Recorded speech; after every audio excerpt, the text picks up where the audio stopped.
дар ноҳияи ҷайҳун сарвазири мамлакат қоҳир расулзода бинои маркази хизматрасониро мавриди баҳрабардорӣ қарор дод.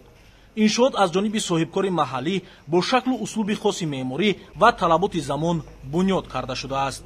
бинои маркази хизматрасонӣ аз ду ошиёна иборат буда, дар ошиёнаи якум фурӯшгоҳ ва дар ошиёнаи дуюм барои гузаронидани чорабиниҳои гуногун шароит фароҳам оварда шуд.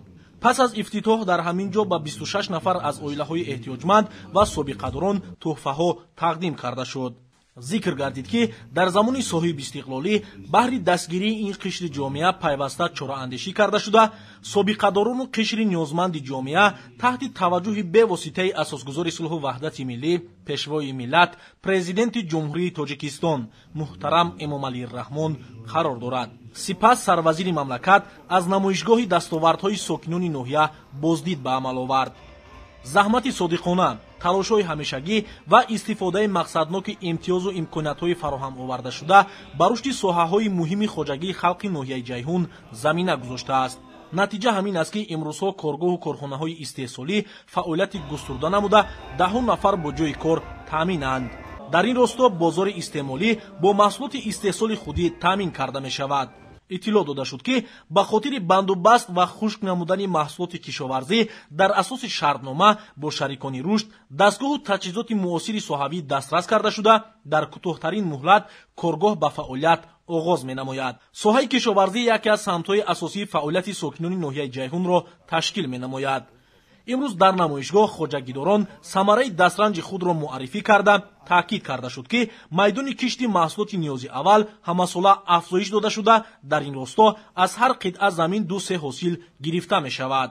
захираи бузурги ашёи хоми ватанӣ, маҳсулоти кишоварзӣ аз ҷиҳати экологӣ тоза ва дорои сифати баланд имкон медиҳад ки тавассути коркарди пурра соҳаҳои саноати сабуку хӯрокворӣ, дорусозӣ ва дигар бахшҳои муҳим рушд намуда, дар натиҷа ҳаҷми истеҳсоли маҳсулоти содиротӣ ва ивазкунандаи воридот афзоиш ёбад ва саноатикунонӣ бо суръати мамлакат, ки яке аз ҳадафҳои стратегӣ ба ҳисоб меравад, таъмин карда шавад. аз ин рӯ ташкили корхонаҳо бо технологияҳои муосир, паркҳои инноватсиониву технологӣ ва ба ин васила таъсис додани ҷойҳои нави корӣ ва истеҳсоли маҳсулоти ниҳоӣ дорои арзиши баланди иловашуда замина мегузорад ба баланд гардидани сатҳи некуаҳволӣ ва рушди иқтисоди миллӣ. барои вусъати корҳои саҳроӣ ва ба даст овардани ҳосили баланд, хоҷагидорон кишти картошкаро дар сатҳи баланд ба роҳ мондаанд.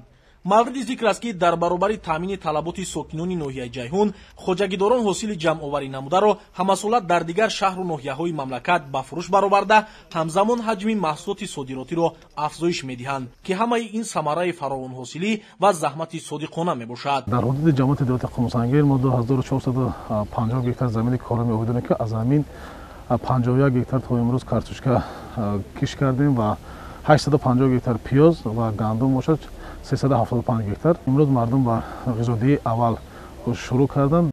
ҳамчунин дар ноҳияи ҷайҳун ба бунёди тӯдзор низ мароғ зоҳир карда шудааст. ба хотири дар 1 гектари хоҷагии деҳқонӣ бегиҷон бунёд намудани тӯдзор ниҳолон дастрас карда шуда, имрӯз тариқи ҳашарҳои дастаҷамъӣ корҳои ниҳолшинонӣ вусъат дорад.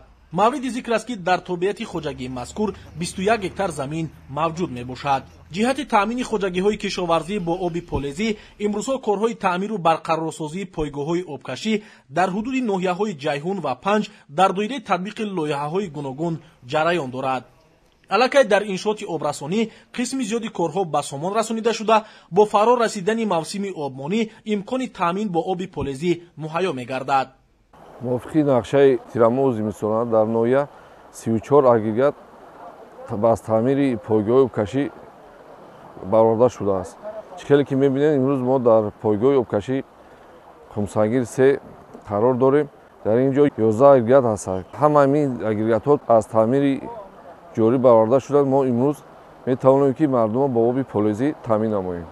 дар ноҳия ҳамагӣ 18571 гектар заминҳои корами обие ки аз ҳамин 8000 гектар бо воситаи пойгоҳи обкашӣ обёрӣ карда мешавад. дар ин мисал дар ноҳия ҳамагӣ 6 та экскаватори заминкан кор карда истодааст. таъкид бояд шуд ки дар соҳаи кишоварзӣ ҷиҳати истифодаи самараноки обу замин ва ҳифзи амнияти озуқавории мамлакат ислоҳоти куллӣ гузаронида шуда, истифодаи замин ба соҳиби аслии он деҳқон вогузор гардид, ки ин яке аз дастовардҳои муҳимтарини даврони соҳибистиқлолӣ ба ҳисоб меравад. ҳанӯз дар солҳои оғози истиқлолият, солҳои 1992-1998 ҳукумати мамлакат бо мақсади таъмин намудани аҳолӣ бо маҳсулоти озуқа ва пешгирӣ кардани гуруснагӣ 75 000 гектар заминро ҳамчун заминҳои президентӣ тақсим намуд. дар ин давра дар кишвар 54 000 гектар заминҳои нав обёрӣ гардида, ҳамзамон ҳар сол дар майдони қариб 200 000 гектар замини обӣ кишти такрории зироат амалӣ шуда истодааст. ҳозир мо дар пойгоҳи обкашии файзодқала якум қарор дорем. инҷода 6 агрегат мебошад ба майдони 3456 гектар об толесхат тамом мекунад. мо имрӯзада 6 агрегат омода намудем. каналҳои оби канда тамом кардем. бози заҳбуру заҳкашҳоро канда истем барои беҳтар намудани ҳолати миллатчази заминҳо. инчунин дар дарёи Панҷ корҳои сохту мустаҳкамкунӣ гузаронда истем. дар идома сарвазири мамлакат дар ноҳияи Панҷ бо фаъолияти маркази хизматрасонӣ, сехи дузандагӣ, рафти корҳои сохтмонӣ дар бинои панҷошонаи истиқоматӣ, нишон ва парчами давлатии ҷумҳурии Тоҷикистон, аз навсозии боғи фарҳангии ноҳия, бинои маъмурии кумитаи иҷроияи ҳизби халқии демократии Тоҷикистон ва маркази ҷавонон шинос шуд. дар коргоҳи дузандагӣ беш аз 20 нафар занону духтарон ба кор ҷалб карда шуда бо дархости мизоҷон маҳсулот омода менамоянд. мо миннатдории худро ба асосгузори сулҳу ваҳдати миллӣ муҳтарам пешвои миллат мерасонем. фахр аз он мекунем ки дар чунин корхонаҳо ба ҷои кори доимӣ таъмин шудем. ҳамзамон дар маркази хизматрасонӣ барои гузаронидани чорабиниҳои фарҳангӣ, нуқтаи таъмири воситаҳои нақлиёти сабукрав, ошхона ва мағоза ҷойгир мебошад. парки технологӣ дар ноҳия ки дар майдони 3 гектар бунёд карда мешавад, барои таъсиси 115 ҷойи корӣ пешбинӣ шудааст. мавриди зикр аст ки дар ноҳияи Панҷ бунёди иншооти таъиноти гуногун аз ҷониби соҳибкорон ҷараён дорад. дар баъзе иншооти навбунёд аллакай маҳсулоти истеҳсоли коргоҳу корхонаҳои ватанӣ ба фурӯш бароварда шудааст.